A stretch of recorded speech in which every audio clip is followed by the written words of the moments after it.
नमस्कार। Indian markets में trade करने वालों के सामने एक बहुत बड़ी चुनौती हमेशा रहती है कि आखिर सही सिग्नल मिलेगा कहां से। तो चलिए आज हम इंडिया के टॉप ट्रेडिंग इंडिकेटर्स की दुनिया में चलते हैं और ये पता लगाते हैं कि क्या ये सच में वो जादुई छड़ी है जिसे हर ट्रेडर ढूंढ रहा है। ये सिचुएशन कुछ जानी पहचानी सी लगती है ना, कि बैंक निफ्टी तो चल पड़ा लेकिन बिल्कुल उल्टा, जिधर हमने सोचा था उसके ठीक ऑपोजिट, और हमारे ट्रेड्स बस स्ट्रगल ही करते रह जाते हैं।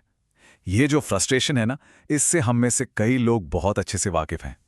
तो सवाल यही उठता है कि क्या मार्केट्स को जीतने के लिए कोई सीक्रेट वेपन, कोई गुप्त हथियार है? क्या कोई ऐसी चीज है जो हमें बाकियों से एक कदम आगे रख सकती है? आज हम इसी सवाल की तह तक जाएंगे। चलिए शुरू करते हैं। सबसे पहले एक ट्रेडर की दुविधा को समझते हैं।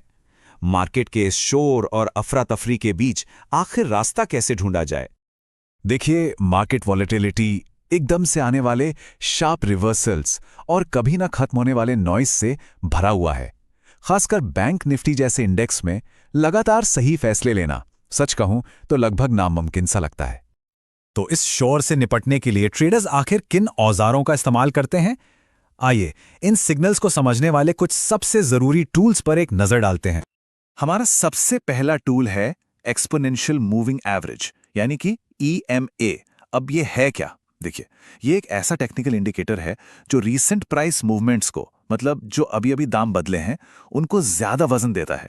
इससे होता यह है कि ट्रेंड को जल्दी पकड़ने में मदद मिलती है, बिल्कुल वैसे जैसे मार्केट के शोर शराबे में एक कंपास सही दिशा दिखाता है। EMA जो है वो प्राइस चेंजेस पर बहुत तेजी से रिएक्ट करता है, जो इसे इंट्राडे ट्रेडिंग के लिए काफी बढ़िया बनाता है। वहीं दूसरी तरफ सिंपल मूविंग एवरेज यानी SMA थोड़ा धीमा होता है और लॉन्ग टर्म एनालिसिस के लिए बेहतर माना जाता है। और यही वो मेन वजह है कि शॉर्ट टर्म ट्रेडर्स EMA को ज्यादा पसंद करते हैं। अगला टूल है सुपर ट्रेंड। जैसा इसका नाम है वैसा ही इसका काम है। ये एक ट्रेंड फॉलोइंग इंडिकेटर है। जब ये प्राइस के नीचे होता है तो ये एक अप ट्रेंड का इशारा है, और जब ये प्राइस के ऊपर चला जाता है तो ये एक डाउन ट्रेंड दिखाता है। मतलब ट्रेंडिंग मार्केट्स में ये खरीदने या बेचने के एकदम साफ साफ सिग्नल देता है। और फिर आते हैं बोलिंजर बैंड्स। इसको ऐसे समझिए कि प्राइस के चारों ओर एक चैनल बन गया है। जब प्राइस ऊपर वाले बैंड को छूता है तो हो सकता है कि वो ओवरबॉट यानी बहुत महंगा हो गया हो, और जब ये नीचे वाले बैंड को छूता है तो शायद वो ओवरसोल्ड यानी बहुत सस्ता हो गया हो। और हाँ, इस चैनल की चौड़ाई हमें ये भी बताती है कि मार्केट शांत है या फिर उसमें काफी हलचल है। तो ये तो हुए अलग अलग टूल्स, लेकिन असली ताकत तो तब आती है जब इन्हें एक साथ मिलाकर एक स्ट्रैटेजी, एक पूरा ब्लूप्रिंट बनाया जाता है। तो चलिए देखते हैं कि ये टूल्स मिलकर एक पावरफुल स्ट्रैटेजी कैसे बनाते हैं। सबसे पॉपुलर स्ट्रैटेजीज में से एक है 9 और 15 EMA क्रॉसओवर। ये बहुत ही सिंपल है। जब छोटी अवधि की यानी 9 EMA लंबी अवधि की 15 EMA को नीचे से ऊपर की तरफ काटती है तो ये एक खरीदने का सिग्नल हो सकता है, और जब ये ऊपर से नीचे की तरफ काटती है तो ये एक बेचने का सिग्नल।